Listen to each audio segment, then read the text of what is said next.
The Sex Ed with Tim podcast is recorded on the traditional territory of many nations, including the Mississaugas of the Credit, the Anishinaabe, the Chippewa, the Haudenosaunee, and the Wendat peoples, and is now home to many diverse First Nations, Inuit, and Métis people.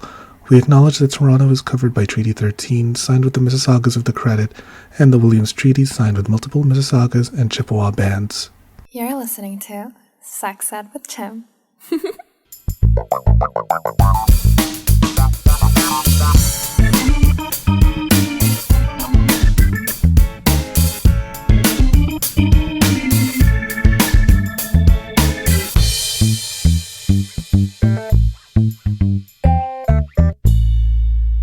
Hello, my beautiful, lovely people, my wonderful listeners, my fellow chlamydiots. I hope you're doing really well. This is me, Tim. Of course, who else would it be? I think I have a cold right now. Is that why my voice sounds so super deep and sexy? Anyways, so I do have a couple of announcements before I want to start the show. First off is, if you're in Toronto, I am going to be hosting a pole workshop in collaboration with Maggie's, which is an amazing nonprofit that is designed to support sex workers of all kinds. I would really love it if you came. I'm going to be teaching beginner pole moves, and it's just going to be fun and like lively and funny, of course, because it's me. And I'm also going to teach the attendees how to give a proper lap dance, because we all need some practical skills if we're in the sex work. We want to get our money's worth. We want to get the cash flowing in, and I am here to help you do that. And the second announcement is, on August 27, I'm going to be part of the virtual all-booty workshop called Booty Fest, organized by the one and only Marla Renee Stewart. It's going to be amazing. It's going to be a whole bunch of sex educators talking all about ass. I'm going to be there on Sunday, and my workshop is going to be all about cleaning the booty, because we all want a clean workspace when we get down to work. So, just to recap, August 19th is a Saturday with Maggie's Toronto, and August 27th is a Sunday with the Booty Fest. All those details are going to be available in the show notes and my social media, so keep an eye out for that. Last but not least, I figured that this is the easiest way to do this. If you're a gay guy in the Greater Toronto area, and you and I have had sex since March of 2023. It is currently August 7th as of this recording. You may want to get tested, because I just tested positive for chlamydia. Oh my god. I feel like announcing it on the podcast is just a lot easier than texting literally dozens of guys. And also, like, some of those guys have blocked me. I have blocked some of them. So I figured that this is the easiest way to do this. So yeah. Anyways, I tested positive for chlamydia in my rectum. If you topped me, please definitely get tested. I'm currently on antibiotics and on chastity for the next week. And I hope you didn't get it, because I wouldn't want you to stop having sex on my behalf. Anyways, with all that being said, I hope that you enjoy the show. Check out all of the details and the recaps in my show notes. And yeah, let's go. Hello and welcome to another episode of the Sex Ed with Tim podcast. I'm your host, Tim, certified sex educator. I identify as a chaotic homosexual. And what's the Airbnb for lesbians? Well, that would be the Lesbian. Wouldn't that be a great app to find your next lesbian vacation spot? You stay on a pirate ship and go, hey, scissor me timbers. It's so bad. Trust me. Oh boy, that is awful. Anyways, we're here to talk about my guest today, who is an author. Yeah, an author. She's an author. She's a coach. She's everything you want and more. And maybe a little bit more. And maybe a little bit more than you expect. There you go. Please welcome to the show, Marci Warhaft. Hi, Marci. How are you? I am so happy to be here. Very much looking forward to this.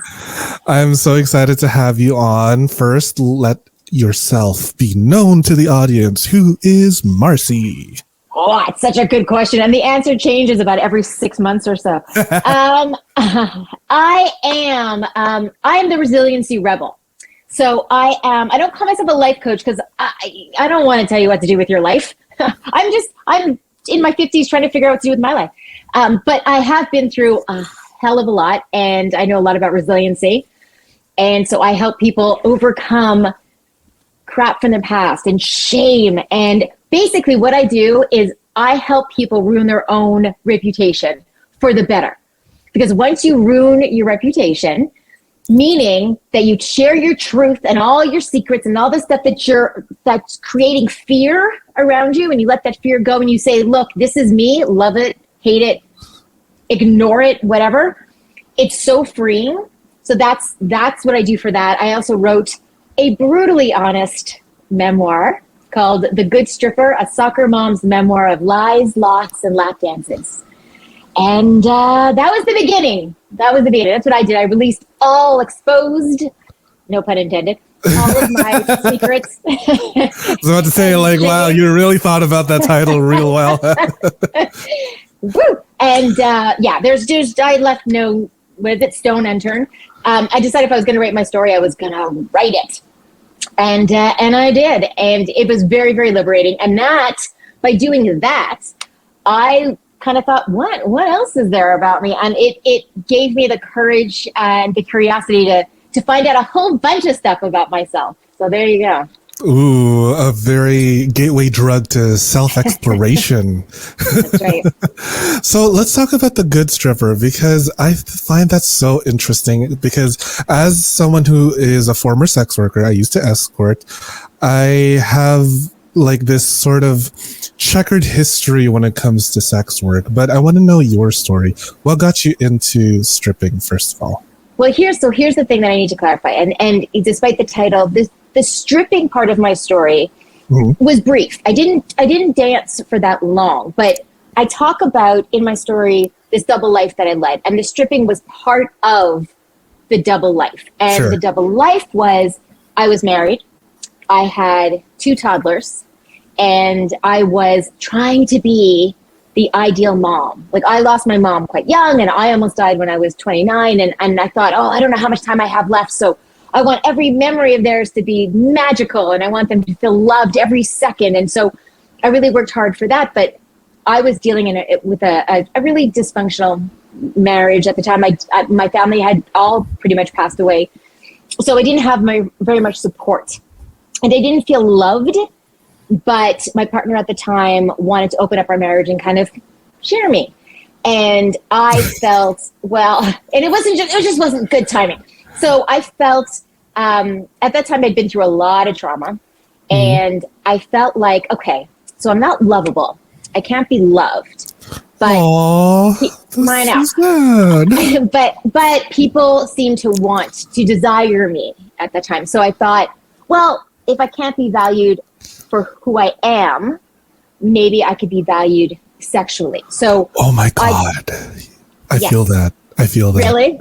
Oh my God, that's it. yeah. And don't you find, but I confused being sexual with being sexualized.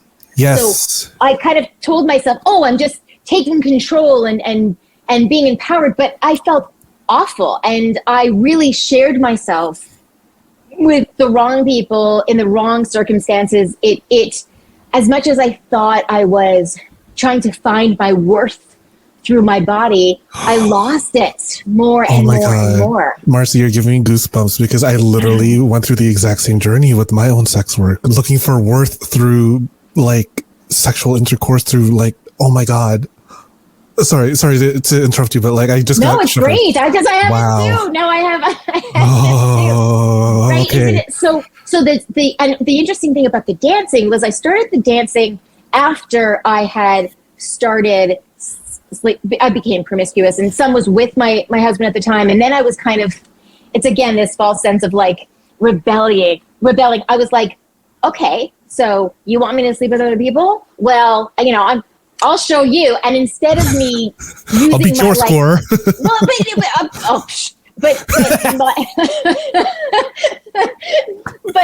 It's a competition. There's no competition. But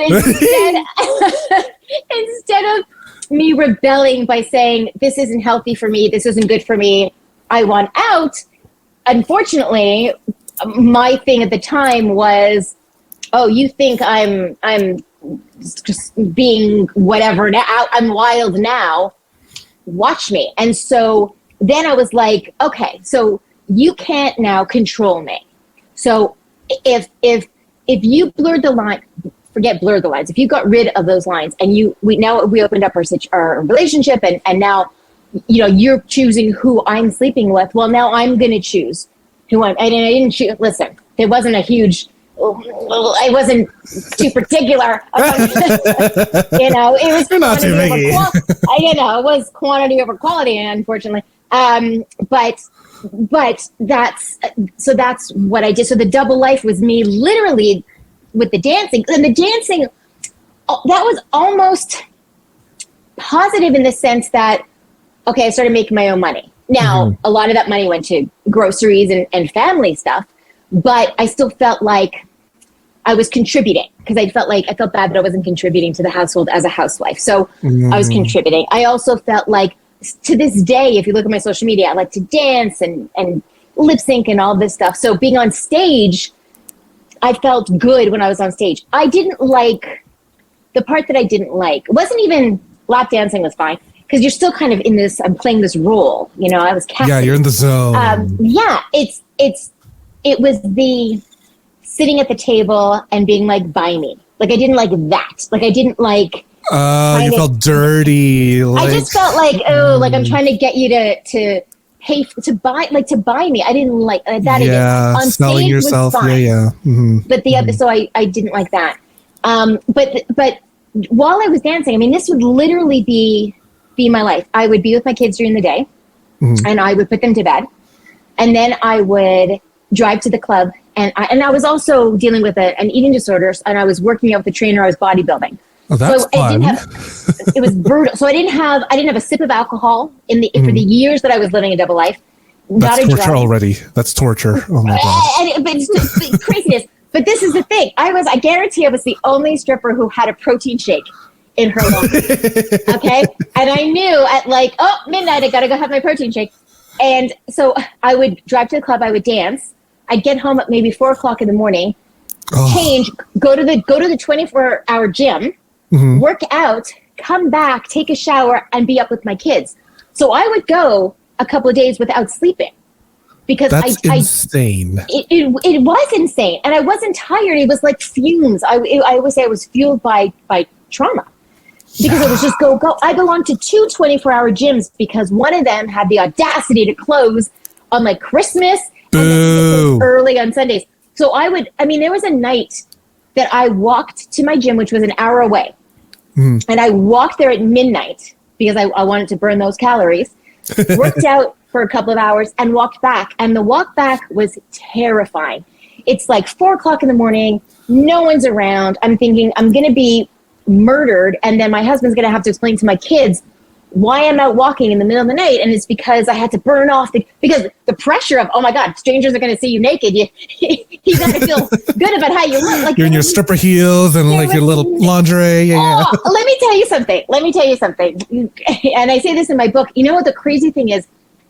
It would have been great if it could have been how it sounds like, mom by day, stripper by night, and that you could just separate that. But you can't. I couldn't because you can't because you're the same person, and especially when you're not sleeping. When you're not sleeping, there's no off switch. There's no off switch. No, so the line gets blurred. Yeah. So I remember, and it's like I laugh about it now, but I remember at the time being kind of like freaked out, and it really disturbed me. And this was such a long time ago, and I remember it so vividly. I was at the gym. Yeah. I was at the gym after being out stripping, and it was like, because I used to go at like 5 a.m, whatever, and I went to get on like a machine, and the way I got on and the way I got off was like, the legs coming up and it was still showy and flamboyant like a stripper. It was not good. It was like I was getting on and off a lap, like it wasn't like a bit. But it was one of those things where you kind of like, did anybody see? Nobody saw that. I hope nobody saw. Like it was. But it's funny now, but at the time I was like, holy crap, because your worlds are colliding, and it was not going to end well. It was not going to end well. No. What were some other examples that your sex work life and your personal life would like mesh together? Because like for me, I ran into a client at a grocery store. That was super awkward. Him and his wife and his kids. Whoa. Well, that's the thing. So yeah, there were a couple of things like that. It's funny that you say grocery store, because years later, it didn't happen, but what happened was, and one of the reasons why once I got out of it, it still haunted me. Like I had so much shame. I had another kind of, not breakdown, but kind of lost myself again before I dealt with the shame. Like I thought I was out of it, but I hadn't dealt with the shame.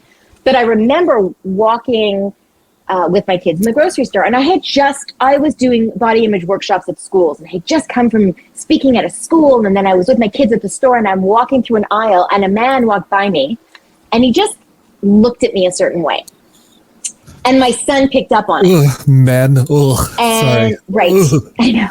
I know. Why do men? Why do men? So my younger son said, "Why is that man looking at you like that?" And again, I can laugh at it now, but at the time I'm thinking, did I sleep with him? Did he see me dance? Like my brain was because my brain at the time, because you're so detached almost. Huh? Isn't that awful? It's awful. But I always say, because of the what I was doing with my body back then, and how I was dealing with an eating disorder, I was hyper focused on my body while also being completely detached from it. So it was such an important part of who I was, but I was especially when I was it's like your product. That's what you're selling, right? It was I was playing a role. It was totally performative. I couldn't, to this day, I can tell you, I'll probably remember by profession what some of them did, but I can, and this is awful, I'm being so honest with you, but there are people who, if they stood in front of me, I would be like, I don't. So it's a creepy feeling. So at the grocery store, I thought, I mean, look, it could have been he thought he knew me. It could have been he was trying to flirt. It could have been what.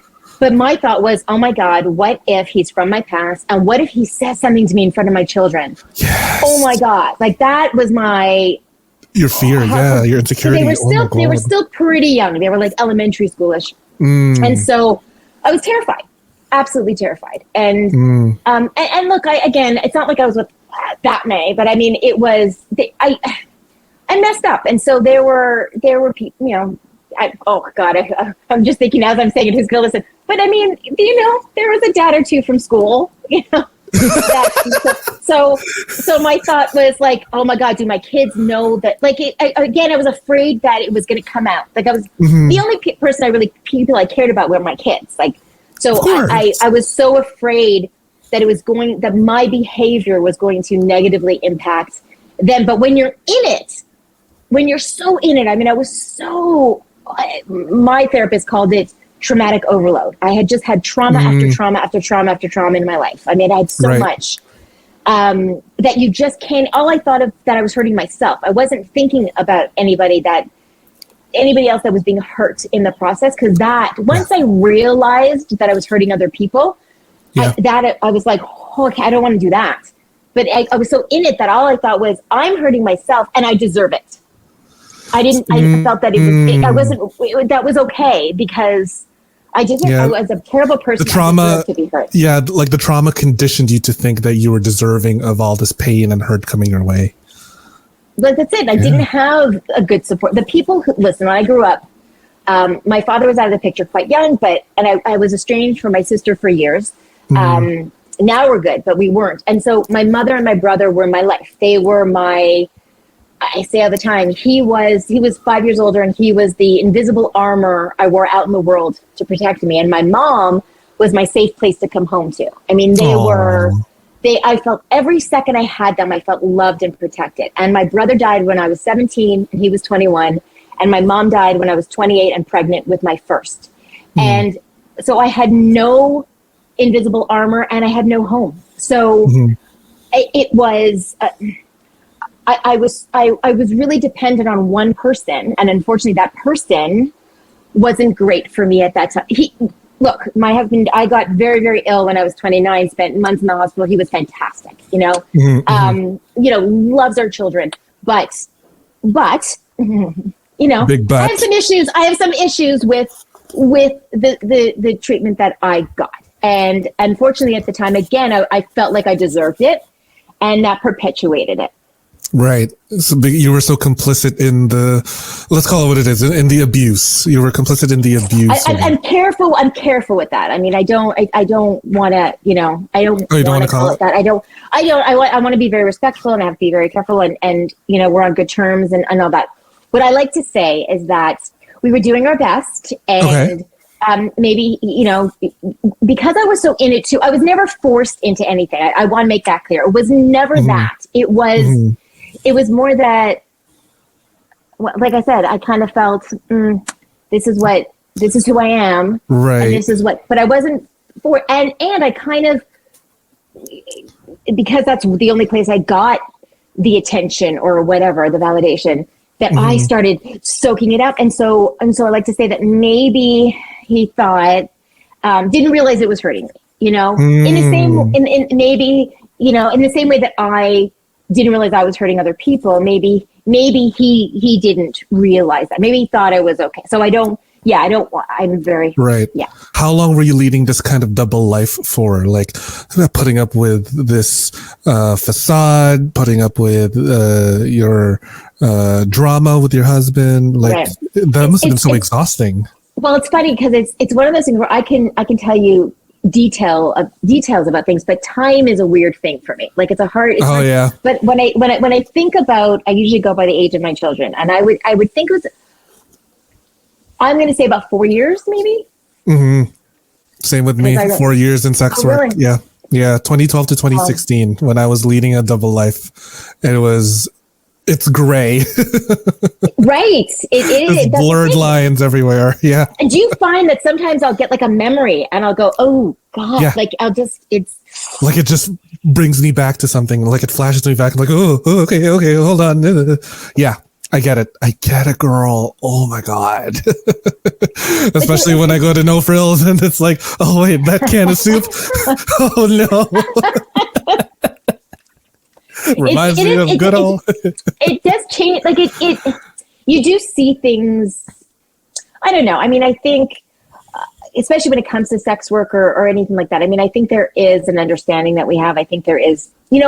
That's not, like I said earlier. That's not where my shame was. My shame wasn't in. I don't think anyone should feel shame if they dance or anything like that. Like, no, I don't. I mean, I think it's very valid, and I think.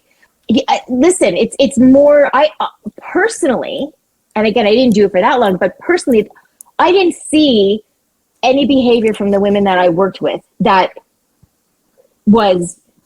should be shunned or was disrespectful. I saw some customers who behaved in a way that worst, are they? So that's the thing. It's like, if you're going to shame people, it's not the woman who's, for whatever reason. I mean.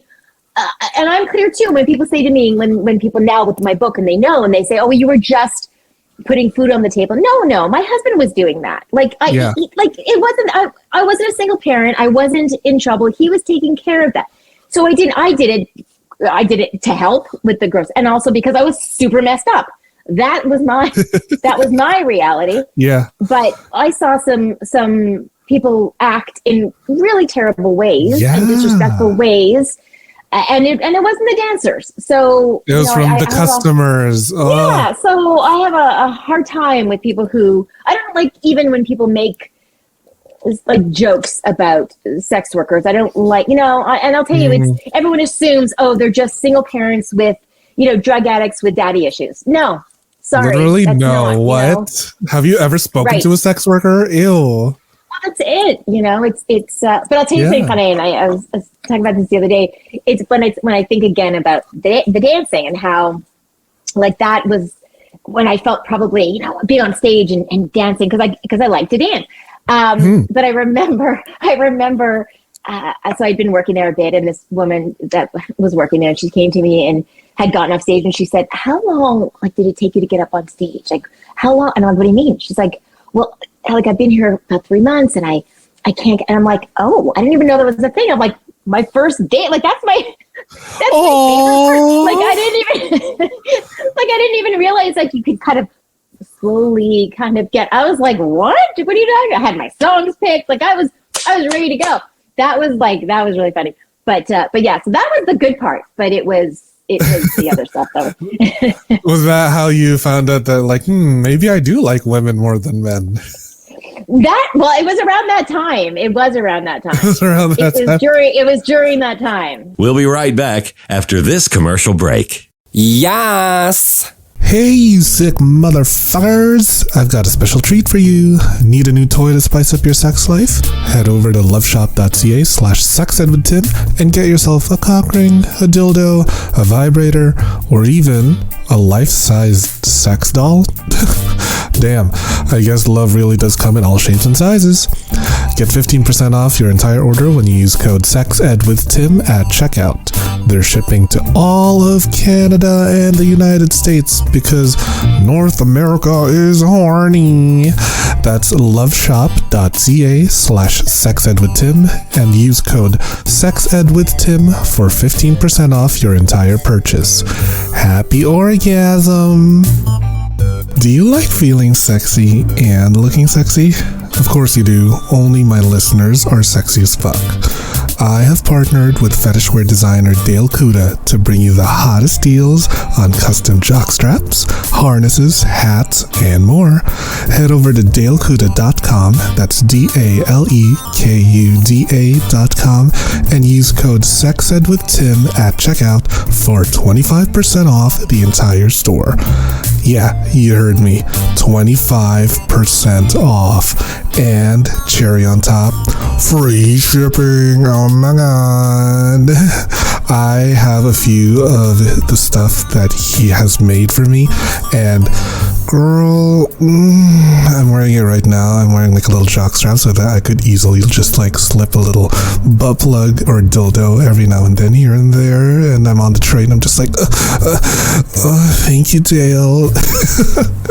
That's dalekuda.com with the code SEXEDWITHTIM for 25% off your entire purchase with free shipping. With a deal like that, I swear I could come buckets, honey. The show is about to begin. Yes. For a little bit, yeah. So, okay, let's slow down a bit because I do want to get to that. But I also want to know first, how did you get out of this cycle of trauma and drama and just exhaustion of leading a double life and getting out of this relationship that you're no longer happy in? How do you get out of that? Okay, well, okay, well, it's kind of a two-parter because I got out of that situation with what I was doing way before I got out of my relationship and I'll tell you the first part in a second because that's a doozy. But to say once I got out, again, it wasn't like my marriage was horrible. I don't feel like he was abusive but it was messed up. It was not good. It was not healthy. I see as more and more as I'm away from it. Yeah, I'd love to have a conversation. It's there's some feelings there. But we were good with our kids, and I really felt like, okay, this is what I'm supposed to. I made this commitment, and this is what I'm supposed to be doing, and we kept going for a long time. I'm gonna say, well, I don't know, over 10 years. It continued, and I But then, like I said, I didn't deal with the shame. I didn't deal with the truth. I felt, again, worthless and really thought about ending it. And it took me a long time before I got out of that part of it. But I will tell you this. One of the hardest chapters I wrote, called The Reckoning. Yeah. And that was, and I'll describe it without getting too, because it's a doozy to read. I wrote this chapter in one day. Like, I wrote it through the night. Overnight into the morning, because I didn't want to stay in this for longer than I had to. What happened was, as I said, I knew I was hurting me. So my routine in the morning was I would get up when I wasn't dancing. I'd get up really, really early. And this is a long time ago, because there was like the family computer in the basement, right? There was nothing on our phones or anything. Right. And I'd go into the basement and I would check my emails, and then I would go to the gym. So one morning I get up, and I laugh about it now, but honestly, it was torture. Like, it was the shame that I carried. I walk downstairs, okay, I turn on the computer, and I see 3 messages from 3 wives. And I was just busted, like at the same time. And it was, yeah. Well, to be honest, no, to be more, it was 2 wives and a husband. And the one wife was like, it was just not good. The other one was like, are you talking to my husband? And then the other one was the husband saying, she knows, because apparently nobody knows how to delete text. Or to keep discretion. Fuck. It was all in the same morning. And it was just this it was just awful. And one of them had written every horrible thing. And all I could think of was, you're right. I said, you are right. I am a horrible human being. Like, what could I say? And I mean, listen, I learned how to, I will never be okay with that. Like, I will never be okay that I did that ever. But I understand why I did what I did. I was never thinking, oh, I have one on, like, look what I'm doing, or it was never me thinking I was in any way better than anyone else or anything like that. But that was a killer. And I thought, it just killed me. And I thought, oh my God, I'm hurting people. Like, there are 3 women who are upset this morning, and I played a role in that. And that was awful. Like, that was just an awful, awful, awful feeling. And and that was it. Like I said, I can't do this anymore. I was seeing a therapist. I must have left 1 million messages on his answering machine. And it was like, holy cow. And I said to my husband, I said, I can't, none of this. Because the therapist was like, you got to stop it all. Like, no swingers clubs, no dancing, no, like, it's cold turkey. And I was fine with that. Like, I couldn't anymore. And so that's pretty much what we did. Wow, that is quite the revelation to come from 3 different sources. Like, 3. You're ruining my fucking life. One was bad enough. One was bad enough, but 3. That's 3 different people whose lives have been affected by your actions, and like, I don't know how I could I mean, let alone 1, but 3. Holy shit! So that's a hell of a wake up call, then, huh? That's a hell of a wake up call. Yeah, like, all right, cold turkey, gotta stop everything. Yeah. Yeah. No, what were some of the steps that you took to finally get your shit together? Well, what I did, so that was well, okay, I'll tell you a funny story in a sec, but that part was easy in the sense that it really was, and I keep repeating myself, but I hated, that was not me. I had never cheated in my life. My father was a cheater, and that wasn't me. And so it just felt so awful. So that part was easy, but I was still dealing with an eating disorder. So I went into a recovery program for that at a hospital. And then I had been, because I had dealt with some pretty serious health issues years ago, I was dealing with some chronic pain. I was put on very hardcore narcotics. I wanted off of all of that, so I got off of that. Fun times, what a party! Let me tell you, weaning yourself off methadone, no joke. Not. It's quite a roller coaster. It is.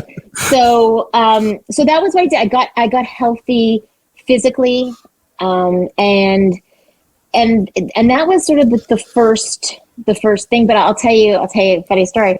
At one point, I started to wonder, like, it's so funny. You're bringing all this out in me, Tim. But I do talk about this. I do talk about this in my book.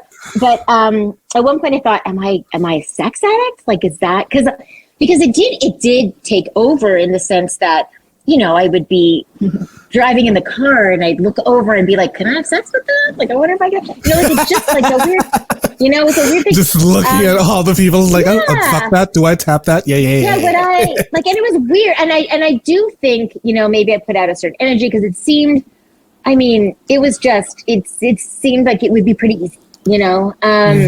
So I wondered, I mean, in the end, I wasn't, because there were all these things that I just didn't check the check marks. However, this is what I did. I called like a sex anonymous thing right in my area, and I was asking questions, and I could tell that the person on the other end of the phone did not want me there. But this is the thing, right? So he's like, okay, well, you're going to be the only woman.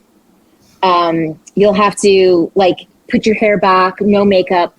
You can't swear. Like, they're very, very, but this was the thing, right? My first, this is how fucked up particular. My first thought was, oh, I'm going to be the only woman there. All the fresh meat. Oh my God. But like, not even that. It wasn't even for me. It was me thinking, how much are they going to love me? Like, how, imagine you walk into a room and they're all sexed and you're the only woman. But then all the attention on me, yeah. But my next thought was, that's not, like, my first thought was, I'll be the only woman, and then my next thought was, oh my God, I'll be the only one. Like, not safe. Like, that would be a really terrifying, unsafe situation, because you're walking into this group where you're saying, oh, I think I'm addicted to, like, it's just not safe. Yeah. So I didn't. Plus, you had to abstain, and I was married. You're like a walking dinner bell to a bunch of men in a room. It just wouldn't. But so I didn't, I didn't do that. But that was, it was easy for me. Like, I still was married. We still had a good sex life. Like, that wasn't the difficult part. Right. Especially once I had taken control of my body and I started eating better, and I was still working out, but I wasn't working out 1 million hours a day, every day. Like, it just wasn't my focus anymore. Like, and because I had gone into recovery for my eating disorder, and because I had really good recovery, I started seeing our whole skewed vision of beauty and fitness and health in a different way. And I became very outspoken about it. So I became a body image advocate and activist, and created a program for schools called Fit versus Fiction. And I spoke at schools and with parents and with teachers. And I wrote for the Huffington Post on that, and wrote a book for parents. And so I found validation in a different way, right? And I was still focused on being a great mom, but here I was also using my brain and feeling like, okay, I had a voice. And that carried me for a few years until, like I said, I never dealt with the fear and the shame and my secrets. And what if my kids find out? And what if I'm on TV talking and somebody sees me and they call up the station and is like, you know, well, you don't know what she, it was ridiculous. And I still wasn't feeling, you know, valued in my relationship. I still wasn't feeling loved. And that was it was really difficult. And I kind of crashed, and I thought, I can't be teaching people how to have self-esteem when I don't have any. And I talk about how when my kids were in high school, I would drive them to school, and on the way back every day for about a year, I would consider driving into the overpass and think, like, maybe they'll be better off. You know, maybe. And then I had an exchange with a woman at the grocery store one day, and I dropped them off, and I had gone to pick up some binge food because I was back into, you know, overeating and compulsive overeating. And the woman said something about how every time she sees me, I have this, like, sparkle. And I was like, who's she talking? What is she talking about? Sparkle? Me? What? I'm like, because in my head, I'm thinking, I'm going home to binge watch Top Chef and eat and cry until I go to get my kids. What is she saying? But it was this exchange that I thought, okay, maybe there's something that's still there that I don't feel. Like, I thought I'd lost, because when I was a little kid, I was all sparkle. You know, I was just I had so much confidence, and I lost it all. And I went from thinking I could be anything to thinking I was worth nothing. And here somebody saw something in me. So I thought, okay, maybe I'm not done yet.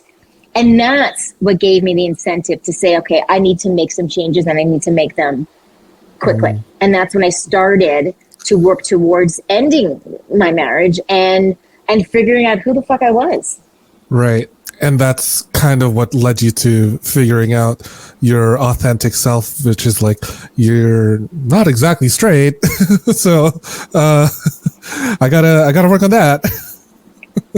Yeah, like what was interesting with that was during I call it my crazy time, right? When I was acting out and all that. So at one point, again, my husband's like, well, what do you want to do? And I really didn't have, like, I was very much into one-on-one. I didn't love the idea of opening up my relationship and being with a bunch of people. Like, that really wasn't my thing. I liked being one-on-one with somebody. And, well, because you for me, the more comfortable you are with somebody, then the more you can try and adventurous you can be. And, it's just, you can enjoy it more because you're not in your head thinking, what are they thinking? Yeah.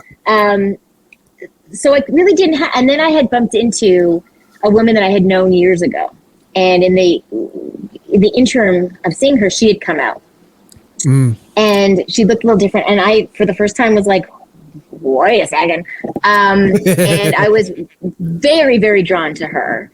And he knew her. And, one thing led to another. And she and I became very close friends for a long time. I'm going to say, probably close to a year, and the relationship became intimate. That's why I was going to say, it's like, how close are we talking here, Marci? No, so that was the thing, and I'll tell you, I remember meeting her for tea, and in the village, and we went, and there were no, very important to say too, there were no secrets. My husband drove me to the subway to go meet her. Like, there was no cheating, right? Okay. There was no cheating.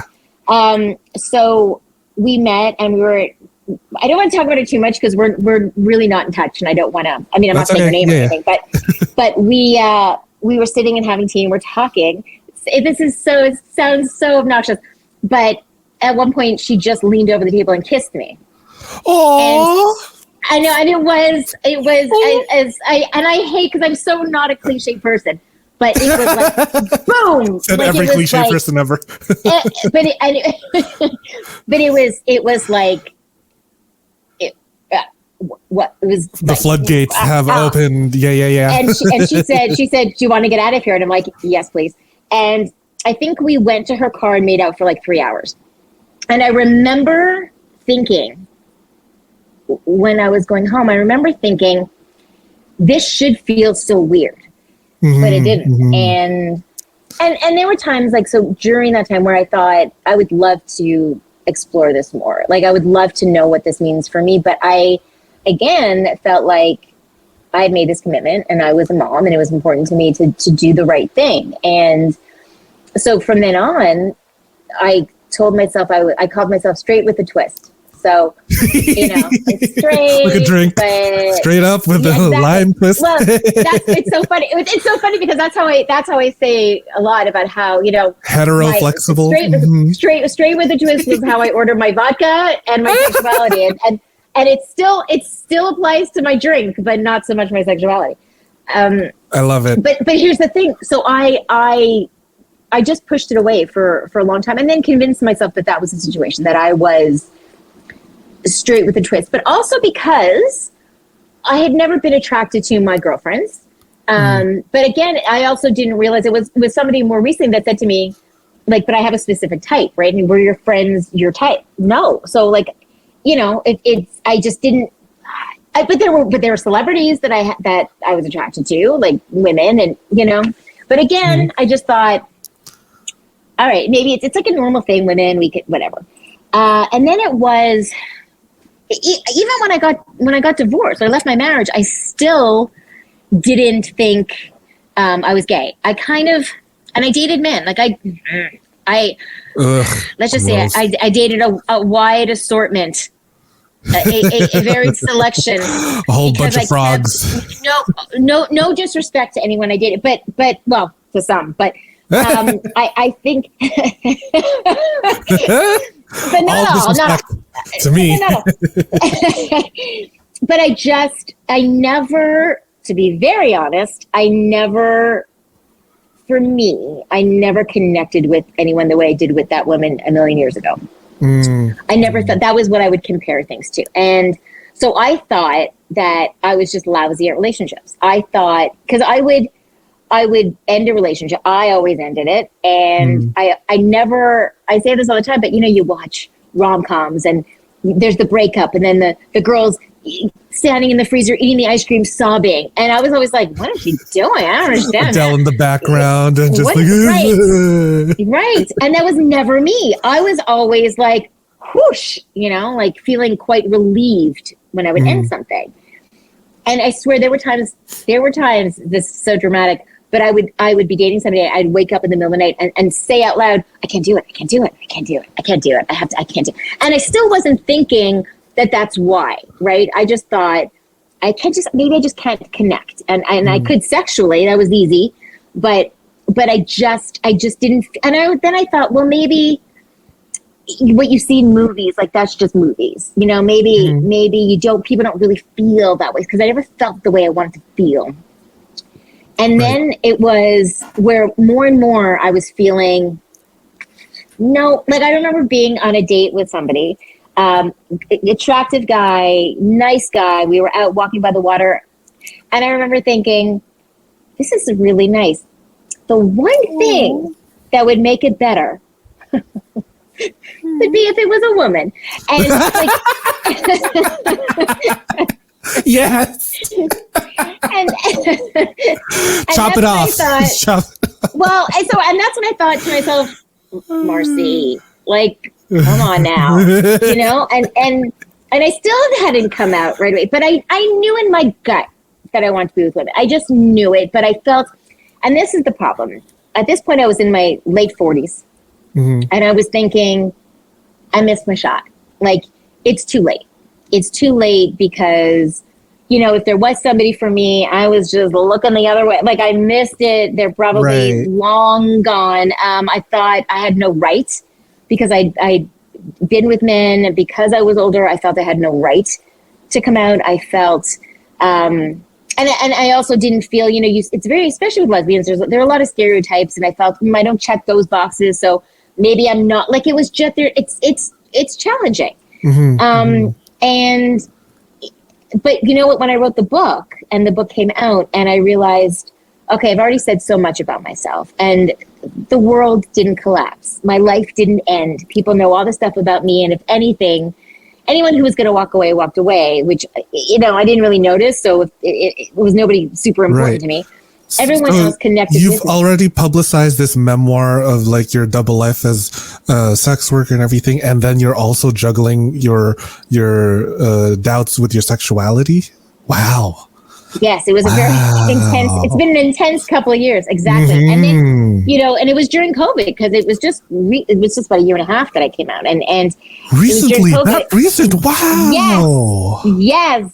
Wow. Well, that's what I'm saying. So it was, to me, I knew, and it's funny because there were a couple of friends that I told, and they were like, "Didn't we know?" I thought I don't think there was a time. Even my children were shocked. Especially again after they were shocked, like they had no inkling that you were a lesbian. No, they weren't shocked. That's what I'm saying. Oh, they weren't. They're like, oh, no. Mom. Well, they weren't like that. I mean, I'm still their mom, but they were amazing. Well, what's funny is I talk about how my older son, they were in their 20s. Yeah. I was out with my older son and his girlfriend before I came out. A couple years before I came out, and more than a couple years. And out of nowhere, my son's girlfriend, who I adore, said, I see you dating women. And I was like, wow, that? And she knew, they knew nothing about my history. And I'm like, why? She goes, that's what I see for you. And I thought, that's so interesting, because I knew my history. But I got to a point about 2 years ago when I thought, it became very frustrating. Like I felt, first of all, I'm somebody who I don't like being inauthentic at all. That's why I wrote the book. Like I'd rather you hate me, but me, at least hate me for the right reasons. You know what I mean? So I so when I decided this is it, like I decided I knew who I was. I didn't quite know what that meant, but I knew who I was. And I felt that by acknowledging it, and by acknowledging it publicly, that I was deciding to be single for the rest of my life, because I felt that it was going to be impossible for me to meet anyone. And again, I didn't know that. I mean, I was at the time living up in the suburbs. I had moved close to the cities, but again, COVID didn't help, but I'm also older, and who's going to accept me? And I didn't have a community. Because started coming out seems like such a young person thing. Absolutely. I mean, you think, well, because you can come out together. Like, there's things, whereas when you're older, everyone you feel like everyone's settled. You feel like everyone's got in their groove, and who are you? And you do feel like there's going to be some stigma. And so I just thought, in the past, it stopped me, but I got to the point where I thought, but I'm okay with it. I would rather be alone and know who I am and be honest about who I am. Yes. Preach. And then be miserable with someone, like, ugh. Yeah, that was never me anyway. Like, once I was married a very, very long time, and I'm somebody who would much rather be on their own than be in the wrong relationship. Like, for sure, I'm just not afraid. I'm not afraid of being alone. I'm afraid of being in the wrong situation. So I had to be honest with myself, and it was so liberating. Like, I'm not I'm not subtle. I'm a go big or go home kind of gal. And so when I came out, I also felt like I'd been living. You had a party. Woo! Big old COVID. I couldn't really, I couldn't really. No. But what I did do was I wrote an article for a magazine.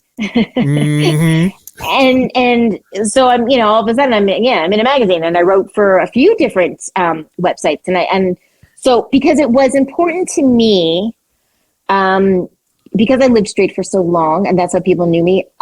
I needed to put my truth out there. As I don't know, however that sounds, I needed people to know. It's weird because other people would be like, "Oh, it's your personal whatever," but I just needed people to know.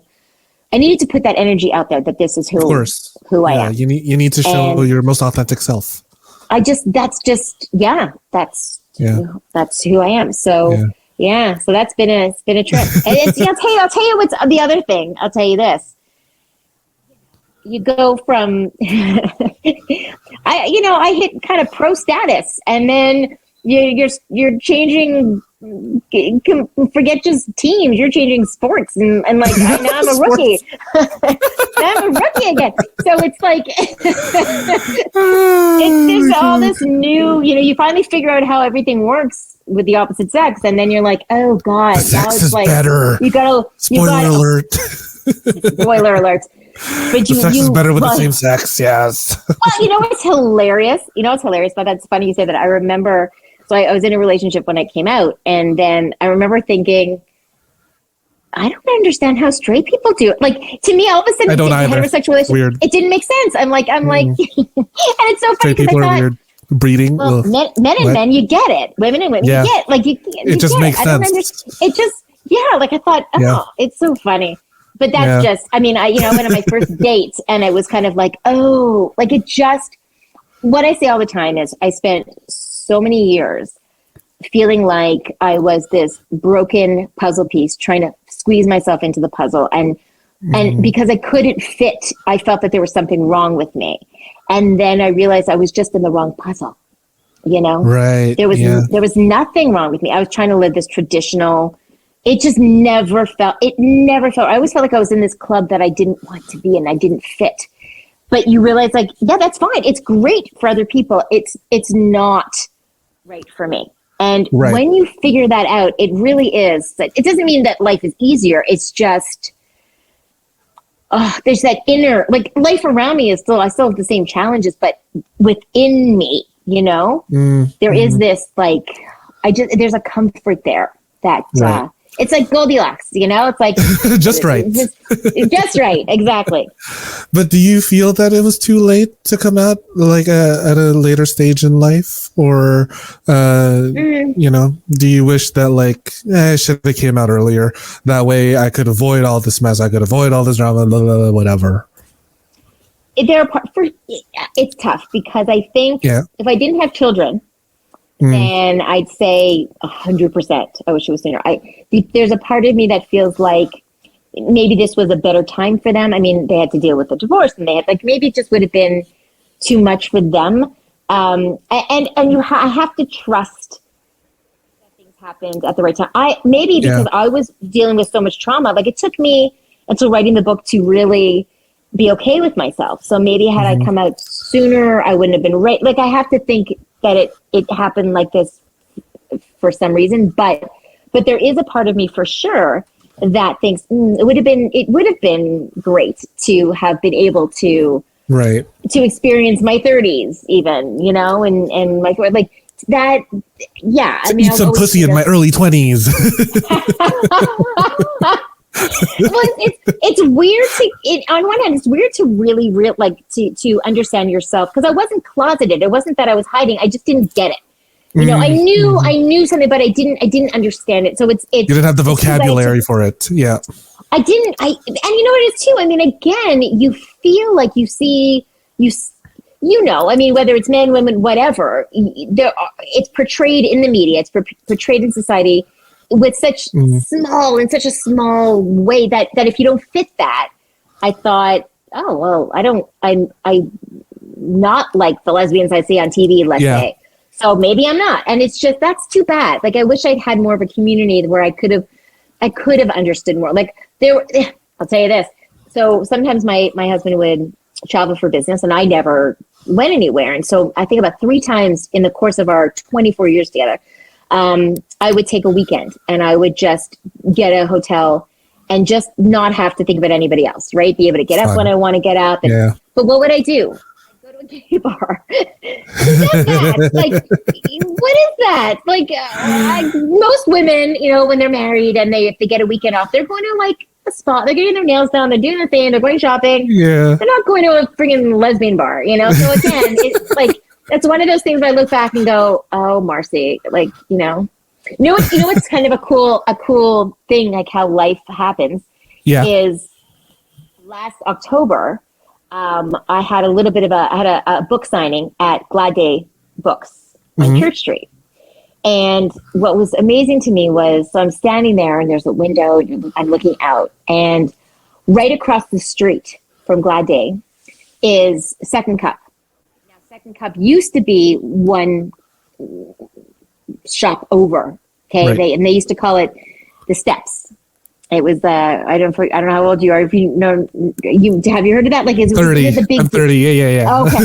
So it was a big deal. So the Second Cup on Church Street, called the Steps, it was super popular, gayer than gay, right? Yes. When I was 19, I worked there, and I was the only heterosexual staff member that they had at that time.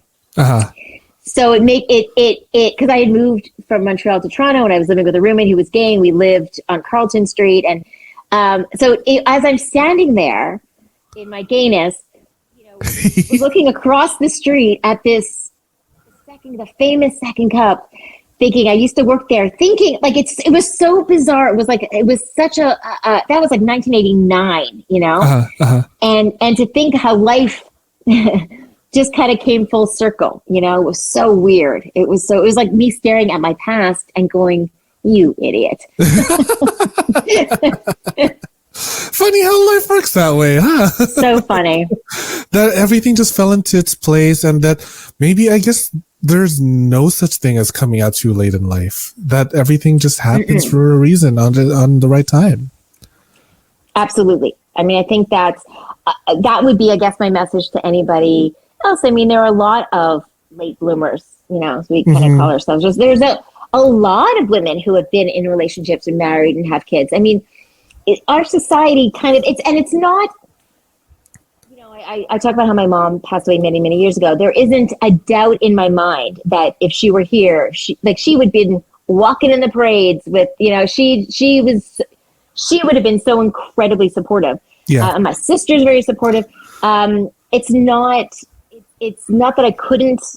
I just didn't. It just wasn't a thing you thought about back then. Like in the 80s, Right, it just didn't matter. It just wasn't.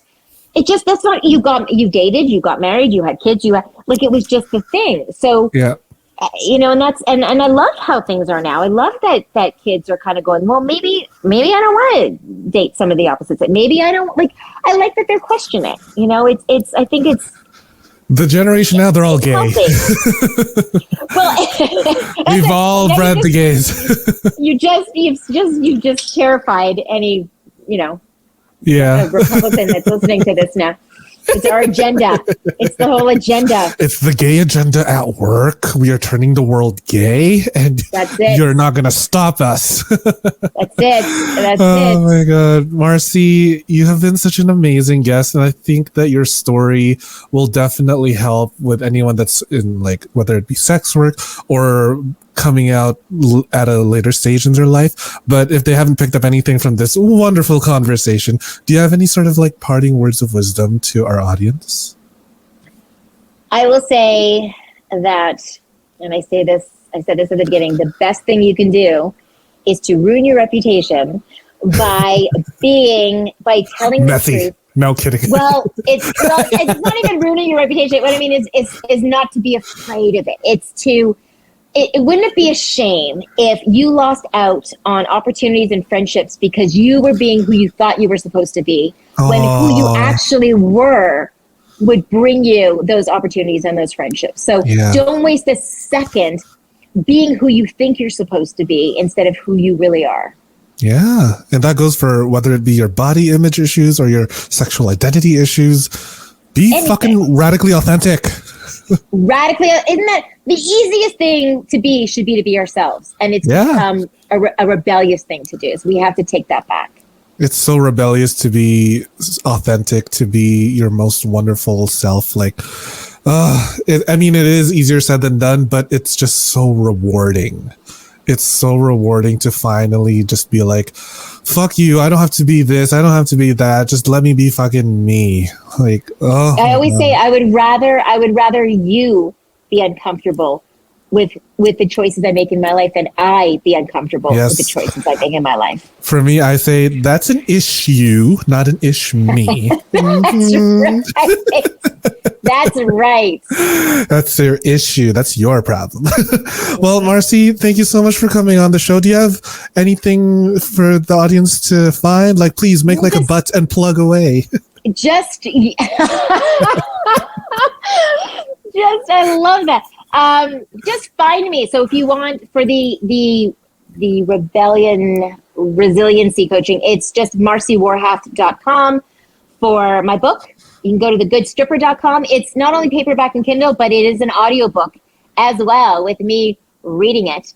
And then I'm on TikTok and Instagram and Facebook. And so just find me. And Awesome. Thank you so much, Marci. I will put all of that in the show notes. And to all the listeners that have made it this far into this chaotic ass episode, thank you so much for listening. Please don't forget to rate, review, and subscribe to wherever you get your podcasts. With that, I bid you adieu, good night, and I'll see you at the next episode. Mwah! Thanks for listening to the Sex Ed with Tim podcast. Sex Ed with Tim is created and produced by me, Tim Lagman. Music is Aces High by Kevin MacLeod. Follow me on Twitter and Instagram at GaySlutClown and at Sex Ed with Tim. You can also like and follow me on the Sex Ed with Tim Facebook page. If you enjoyed the show, please rate, review, and subscribe on Apple Podcasts, Spotify, or wherever you get your podcasts. Thanks for all your support, you dirty little slut. Mwah.